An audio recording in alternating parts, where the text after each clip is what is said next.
Tampa Bay is on the road this week, but they aren't traveling far as they take on a Falcons team in an NFC South battle that is mostly about who might finish last in the division. We've got predictions on the line, but before we reel them in, let's swim through a few stats. Here is the recipe for a good old-fashioned shootout.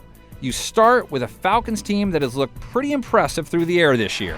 Play fake, Ryan, passing, caught, touchdown, Calvin Ridley.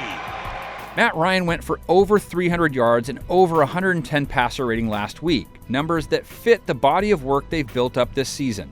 Combine that with how the Buccaneers have played the pass on defense on the year. They've given up the second most passing yards per game of any team, along with one of the highest passer ratings, and you have half of the shootout equation covered.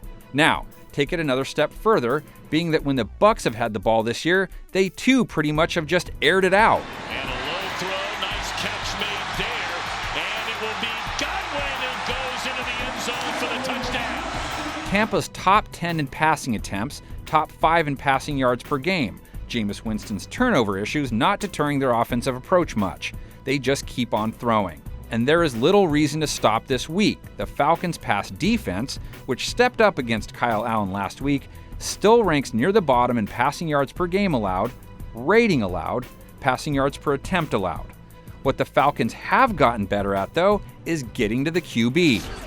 To get into the playoffs, and Allen is going to be sacked by Allen Bailey. 5th sack of the game. Atlanta sacked Allen 5 times, bringing their sack total over the last 2 games to 11. This from a team that only had 7 prior to that.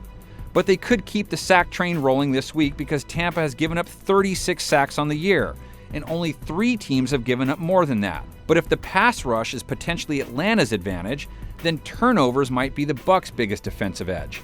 They are tied for 9th in takeaways on the year, and only 6 QBs have thrown more interceptions than Matt Ryan has so far, though Winston is one of them. One last ingredient to mention.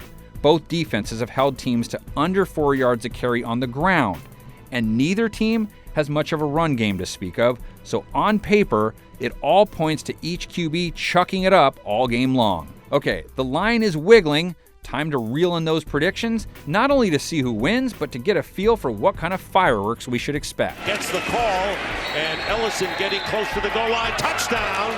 Kadri Allison, who was active against the New Orleans Saints for the first time.